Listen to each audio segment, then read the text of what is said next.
just wanted to say that we are so thankful for everybody that's been tuning in and all the people that have been coming by the Ulon Resource Center. Much love to our quartet, my boy Mr. Ches and his lovely wife. Man, we're so glad to have you guys. And we have a special guest tonight who is running for a U.S. Senate seat. Allison, God bless you. How you doing? Hi, I'm doing great. All Thank you right. for having me. Yes. So we're gonna mix it in. As you guys know, we have a very pertinent resource and job, media outlet here. But we're gonna be kind of mixing in both, just to give you an idea. And as always, Ulon is definitely unbiased. We want to get as many people on here who are running for office and different seats, just so that we can get their views, ideas, and what it is that they believe in and what they have to offer the people. Right? Absolutely. All right, so we're going to start real quick. So, Allison, and your last name is Salinas? Yes. Okay, Allison Salinas. So, Miss Salinas, first of all, what made you want to run for a Senate seat to represent Illinois? Well, it's simple, and I really believe that the people deserve a voice. I believe that the seat belongs to the people. And when I saw the discrepancies with Tammy Duckworth and her seat and what she wasn't doing, I decided to run. So just so the people will know, Tammy Duckworth is the incumbent. And so she's definitely somebody that you're trying to unseat, and you're a Republican, correct? Yes, conservative Republican. Conservative Republican, great. Okay, and so basically, why do you think you're a little bit different than her? What are the differences between you two? Well, a lot.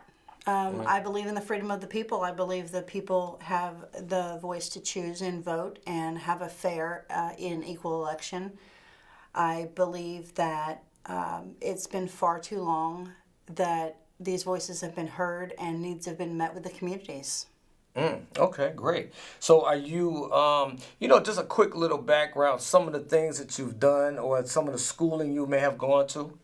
Right, so I attended Illinois Central College here in East Peoria in Illinois, and during that time I was an intern for a program that St. Jude put on, and I did social media and marketing, and I fought cancer 3 times while going to school, but while going to school I learned I took some classes, American Government and International Relations, so it gave me a chance to learn about the government in Illinois, how it works, the discrepancies with the UN, and different aspects that I would need to successfully do my job in Washington. Nice. So let me ask you, and then we're going to switch gears just a little bit real quick.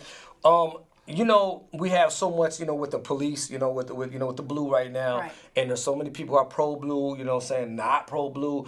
What are your feelings on the police force as of now? What are some of your ideas on the police, and what are they doing as far as being involved with the communities, or maybe not, or some of their tactics? Well, I definitely support the blue, the good guys in blue. Let me get that straight. There's bad in everybody and there's good in everybody. And I do firmly believe that there's more good than there are bad in the police, but you have to hold every officer accountable no matter what. Take example, the George Floyd case. He was wrong for what he did, in my opinion, and he needed to be held accountable, and he was done so. So it's a little bit of give and take with the police. Right. You respect the officer, but they are not God, and they do not have the right to take, they're trained to do a job, and they are trained to be held accountable. So I do support the blue. I do back the blue. I've done back the blue rallies. I was the back the blue girl before I ran. Nice. Okay. So basically they uphold the law, but they are not the law. Correct. Correct. Okay.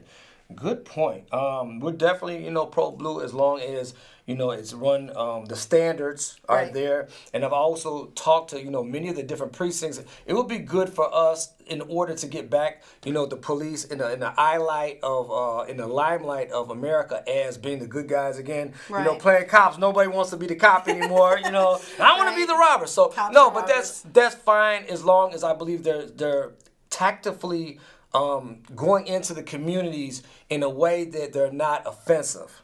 Correct. And I think they need training skills on that. I'd be definitely willing to go in there and be the bridge for them to train in order to come in and do that right. So, what would you like to say about, you have something coming up in Springfield, correct? Yes. Can you tell us a little bit about that? So I'm super excited, guys. So I have been watching Pritzker's 2 o'clock nightmare shows. That's what I call them. And I realized that we need a source, a hub for the people of Illinois to come together and to direct their attention in one space with everybody together. So if you do a little bit of history, 1776 was the last time America had real freedom. Correct.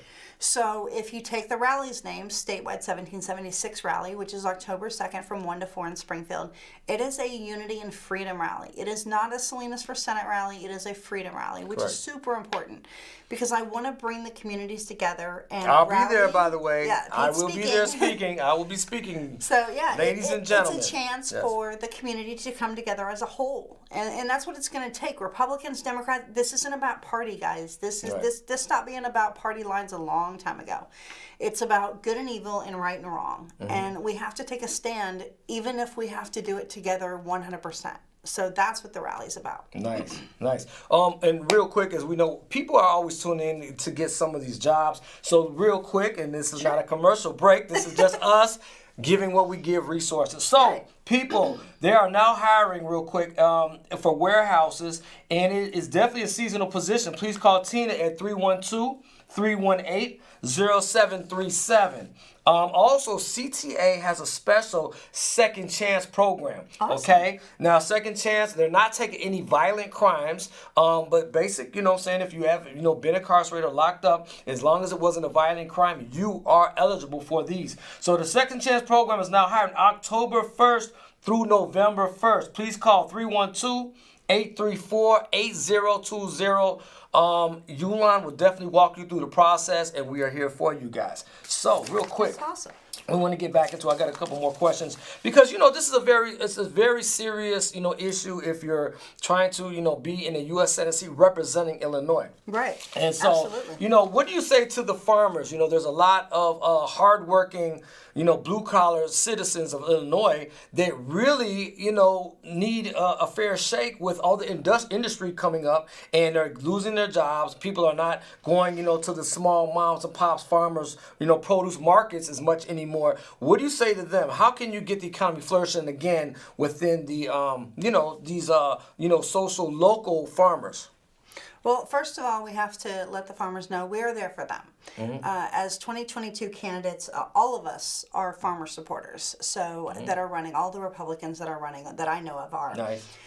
So we look at programs in ways that we can fund them without costing the taxpayers a bunch of money. So there's a couple programs that I'm looking into that I won't really get into now, but I will have them up on my website in a couple days. Okay. So it's actually bills that are designed to help local farmers to where they're not losing produce, they're not losing productivity, getting products back and forth to grocery stores and whoever they contract with.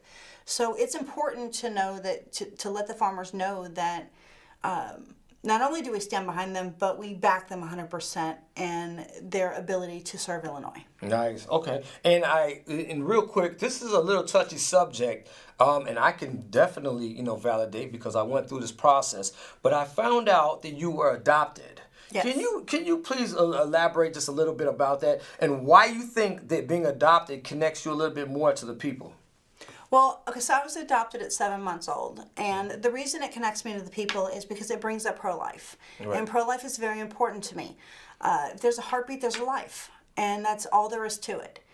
And I know there are certain circumstances, and I've talked to voters with this about, well, what about this and what about that? There's services, there's counseling, there's outreach programs that help mothers that are going through that. And being adopted made me understand that I was given a chance at life. So that's why I'm pro-life. Right. Okay, nice. And are you married at the time? Or, what's going on? We want to know a little bit more about you, Allison. Right. So tell us a little bit about your home life. Yes, real quick. So my home life. I've been married 11 years to the most wonderful man in the world. I'm very blessed to have him. He's very supportive. He's very loving and caring. He's a great husband and father. I have 4 beautiful children, 3 girls and a boy that I'm super proud of. Nice. I have a grandson that, oh my gosh, he's adorable, and one on the way. So I'm a big family-oriented person. Okay. So it says here, well, as I do the homework, of course. Before you ran for U.S. Senate, you brought back something that our governor took away. Yes. And basically, well, of course, what was it? And what is your inspiration on it? So in 2020, Governor Pritzker decided he was going to play God and take away graduation to students that have fought tooth and nail to walk across a stage they rightfully deserved. I went online and I was furious. And the reason why I was furious was because, and I'm going to give you a little backstory, is I'm 44 years old. 2 years ago, I graduated college. So I was in my 40s. Nice. I was All right. late. Kudos. I was a resource student when I was younger, so that means I was in special ed classes. So I had to fight with my education with learning disabilities. So I had to learn how to juggle that. So education is highly important to me. It means a lot to me. My mother is a teacher, and I grew up with her as a teacher. So what Pritzker took away was graduation. So I went online. I found 8 wonderful strangers that I never knew. We became really good friends. We formed a team, took it to Springfield, got the stage, got the chairs, got the porta potties, created certificates, had kind of like a simplified valedictorians where we picked 2 students that were had compelling stories. Okay. So we gave back the graduation. Nice. And we walked them across the stage. We did the whole, we had 10,000 views off Edgar Watchdog parties alone.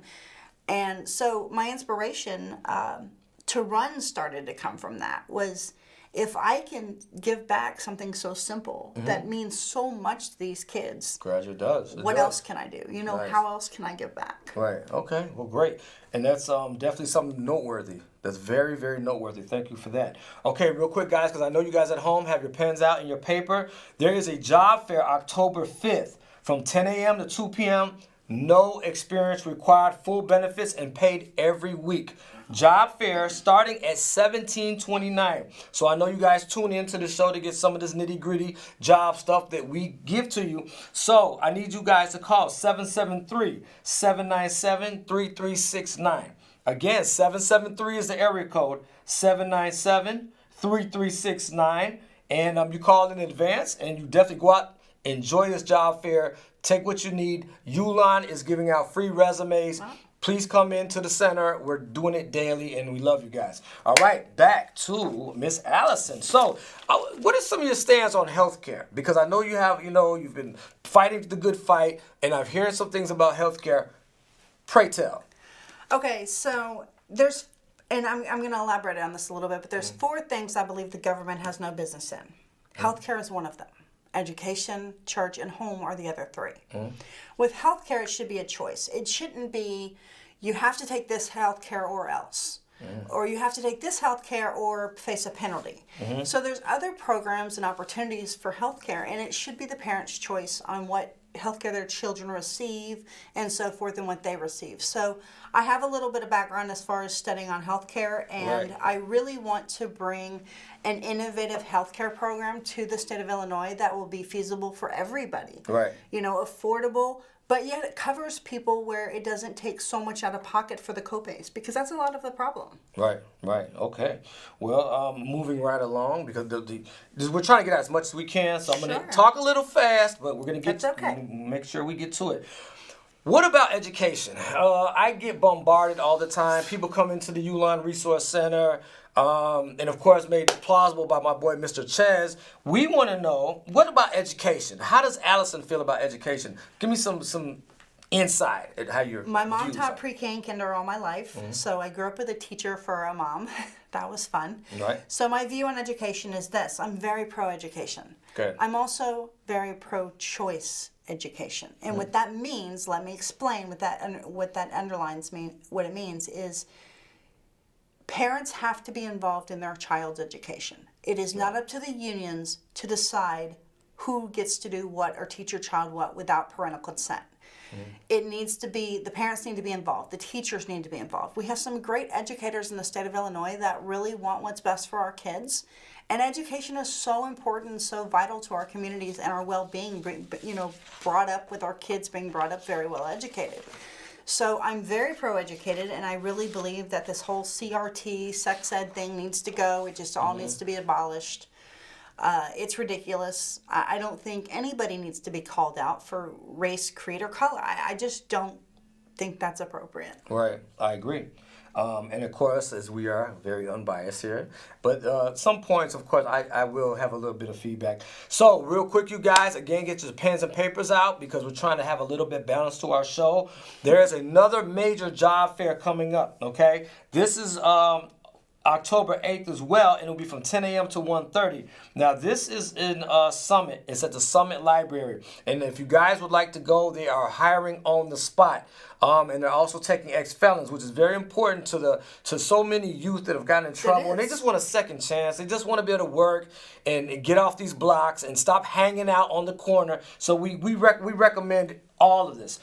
So the number is, again, get your cell phones out, or what you need, it is 773-736-4500. 773-736-4500. Okay, so what are your thoughts? We want to talk about some, we want to kind of go a little bit roundhouse. What are your thoughts on the vaccine? What do you feel about the vaccine? I mean, just be honest. Again, we're unbiased. If you want whatever you feel to wear a mask, wear one. If you want the vaccine, get it. But don't force anybody else to do it. I don't think that should be mandated. I think it should be a choice. And personally, if the vaccine really works, then what's the issue of someone not wanting it if the vaccine works? So it's kind of a double standard to me. I have a big problem with the vaccine because, like truck drivers, I have a friend that's a truck driver, and he was. I got an email that said, "Hey, you're gonna have to give up your CDL if you don't get your vaccine." Well, that's his livelihood. Right. So that's not right. And we've got teachers, bus drivers, everybody walking out of their jobs. They're having to choose between taking care of people they love, like in nursing homes, right, versus their freedoms. And it's a hard choice because they do love those people and they do take care of them every day. And a lot of elderly, like an example, is their families don't see them as much as they probably should. So the nurses and the healthcare workers are who they see. So if they have to choose between, do I keep my freedoms or do I walk away from the person that needs me every day? Right. That's not a fair choice. So I'm against forcing the vaccine. Right. Okay. Well, these are good. These are things that need to be brought to the table so people know a little bit more about you. Again, we may have Tammy Duckworth on here. We may have anybody. So we just want to make sure that your voice, is spoken. All right. So I would like to ask a personal question. Myself learning more about you. What about gun control? What do you feel about guns at this point? The Second Amendment is very important to me. I'm okay with background checks. I think they're vital. I think that keeps guns in the right people's hands for protecting their family and their home. I don't agree with the FOID card. I think it's ridiculous. A lot of states don't even have it. Illinois is a lot more stricter with that, and I think it's just more a way to put money in the government's pocket, and I think that's wrong. I think every man and woman, respectfully, the right way, has the right to stand up for their home and their freedoms and their family, and to protect them. Nice. Okay, so moving right along. Real quick, you guys, we want to get out as much information as possible. So we found out that the post office here in Illinois is definitely hiring, and they are starting off at a city care at $18.51 an hour. Okay, you can go to USPS.com/career, sign up. This is a long-term job with benefits. You can move up. We really want to see people get grounded. We really want to see people bringing a good income so they can contribute to society, and we're all for it. So please go to USPS.com/career. All right, they are hiring right now, you guys.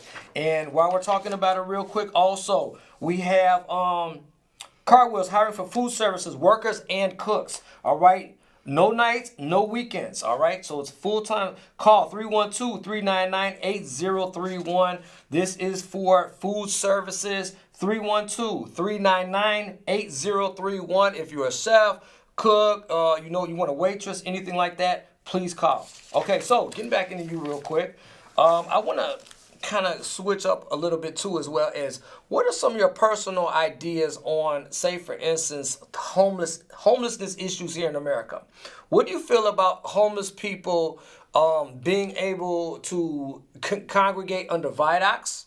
And wherever they are, what do you feel should be done? What are some of the things that can possibly be done as far as taxpayers, or what can we do to help the homeless crisis here in America? Not just Illinois, but period. Well, and I had an idea. I actually come up with a proposal that I have about homelessness, just in Illinois, but worldwide it's a problem. And I really believe that there are centers that do help, but they're not adequately prepared to help with everything under one roof. Correct. So I had this idea, and I talked to my team about it, and we're actually going to try to launch in a couple months, so that's going to be interesting. Trying to get some current legislators on board with it to back it up, because they're already in office, so they can push it as a bill.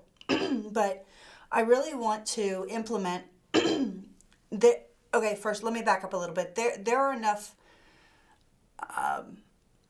empty buildings, abandoned buildings in Illinois to solve the homeless problem. In fact, the whole world's like that. There's enough empty, abandoned buildings. So what if we took those that aren't being used, built them into facilities in hot spots, and funded them with the very people that stayed there, so that you're not costing the taxpayers any money doing that. It's not payroll, because that's part of the program. You stay here, you help. You volunteer for X amount of days, and then that funds the staffing, so you wouldn't have to do that. So there's a couple ideas that I have, but I really believe that the problem with homelessness, not only in Illinois, but across the U.S., is a problem because there's not adequate housing facilities that actually cover everything. One might cover medical, the other one might cover jobs, and then they're bouncing everywhere. So if we do it all under one roof, and hit the hot spots in Illinois, just for an example, for a springboard, then we can see how much that reflects the homeless, because you would have volunteers that would go out that are qualified to go talk to people that are under the bridges or under sleeping wherever, and say, hey, we have this program. If you're interested, here's the stipulations, and go that route. Nice. We get so many homeless people that come into the Ulon Resource Center. And, it breaks my heart because, me being an activist, I'm always in the streets. And so I know many of them personally. I see them and get to know them. There was one guy I had a couple years ago, about 24 months ago, actually come live with me, who was the so-called mayor of Tent City, which is a very productive homeless place here in Chicago. They always got, on the news because of it being so central, being in the middle of Chicago. But so my heart goes out to many homeless people, and it's an issue that does need to be addressed, and we just need some good ideas on it. So thank you for that. So what about this gang situation? We always talk about, well, we give these kids a second chance, this and that. But what do you think should be done about the urban areas gang criteria? Well, I think creating programs is great, and it does touch some of the kids. But getting the parents involved, having police officers move into the neighborhoods where they serve. I used to live in Peoria, and the reason we moved from Peoria was because 2 feet away from me, gunfire erupted. My daughter and I were in the car. We could have been killed. It was a dangerous situation, but it was gang related. The whole thing was gang related. So I really believe that it's not enough to say, oh, okay, here's a facility, let the kids come after school, because the parents are the core. And if the parents get involved, and then you have programs that actively put them with their children at these things, then it creates the bond that they need with their parents to move down the right road. All right, keep it moving. All right. So I will say that, again, with the homeless issue, so many gang members come into the Ulon Resource Center, and we're ecstatic because we love helping. Absolutely. And of me being, an ex-former, being incarcerated, an ex-offender, as well as in a gang at one time, I can relate.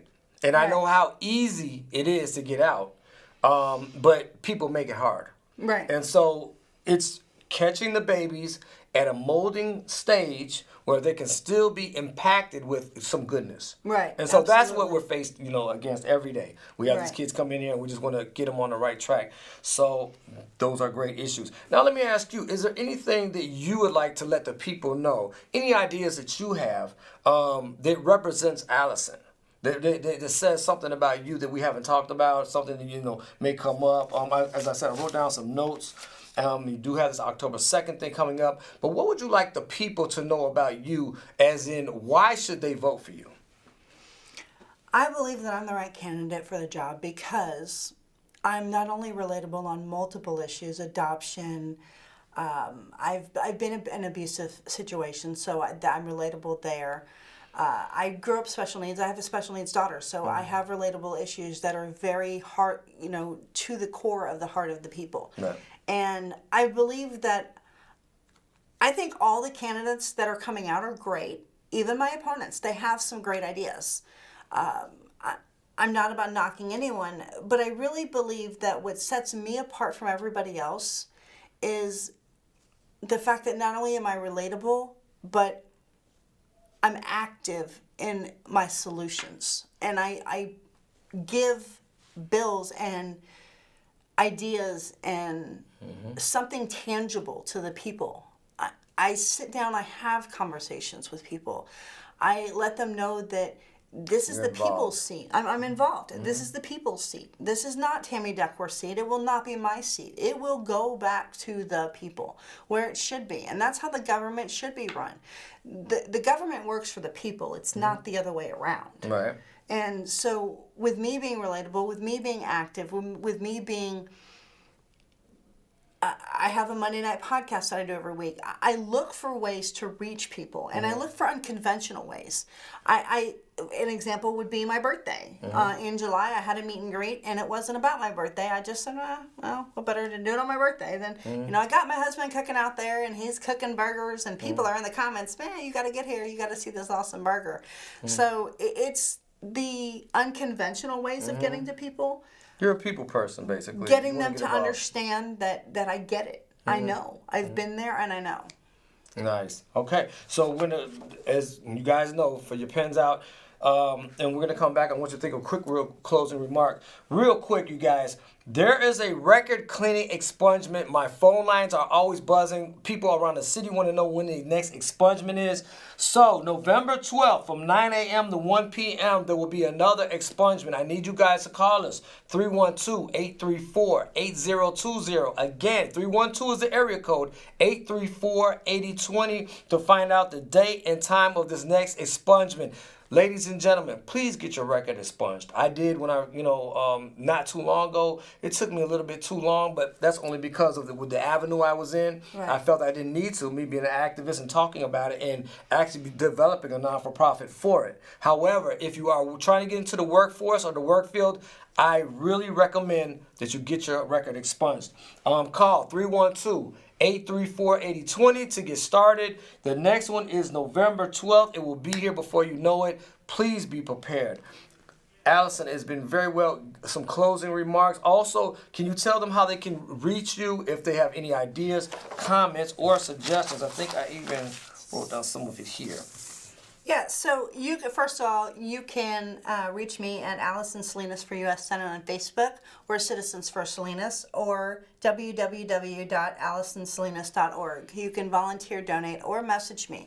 I'm very vocal, so my closing statement will be this. Illinois, to the people of Illinois, I hear you and I'm listening. Our biggest asset is our ears. And if we can't use our ears, if we can't critically think, if we can't come together, we are never going to get out of this. Not only am I here for you as a person, as an individual, but I'm here as your next United States Senator. All right. God bless you. Again, go to www.Ulon.Life if you'd like to find out anything else about it. Call us 312-834-8020. Man, I really appreciate you coming here, Allison. God bless you. And we will keep her in mind along the way. And if you'd like to sit down and talk with Allison, we can make that happen. Absolutely. We always love you guys. Much love to my quartet, of course, Koala Bear, everybody who's a part of Ulon. And we love you. Again, each one teach one, and don't stop there. Thank you. Peace.